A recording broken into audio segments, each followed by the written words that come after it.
இப்பொழுதே ஆள் அனுப்பி உன் மிருக ஜீவன்களையும் வெளியில் உனக்கு இருக்கிற யாவையும் சேர்த்துக்கொள். வீட்டிலே சேர்க்கப்படாமல் வெளியில் இருக்கும் ஒவ்வொரு மனிதனும் மிருகமும் செத்துப்போகத்தக்கதாய் அந்த கல்மழை பெய்யும் என்று எபிரெயரின் தேவனாகிய கர்த்தர் சொல்லுகிறார் என்று அவனுக்கு சொல் என்றார்.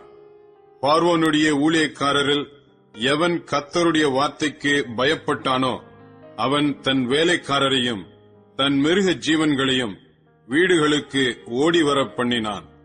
எவன் கர்த்தருடைய வார்த்தையை மதியாமற் போனானோ அவன் தன் வேலைக்காரரையும் தன் மிருக ஜீவன்களையும் வெளியிலே விட்டுவிட்டான்.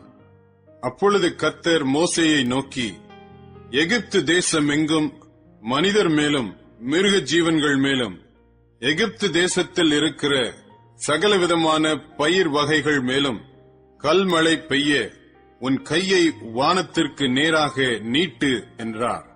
அப்படியே மோசே தன் கோலை வானத்திற்கு நேராக நீட்டினான். அப்பொழுது கர்த்தர் இடி முழக்கங்களையும் கல்மழையையும் அனுப்பினார். அக்கினி தரையின் மேல் வேகமாய் ஓடிற்று. எகிப்து தேசத்தின் மேல் கர்த்தர் கல்மழையை பெய்ய பண்ணினார். கல்மழையும் கல்மழையோட கலந்த அக்கினியும் மிகவும் கொடிதாயிருந்தது.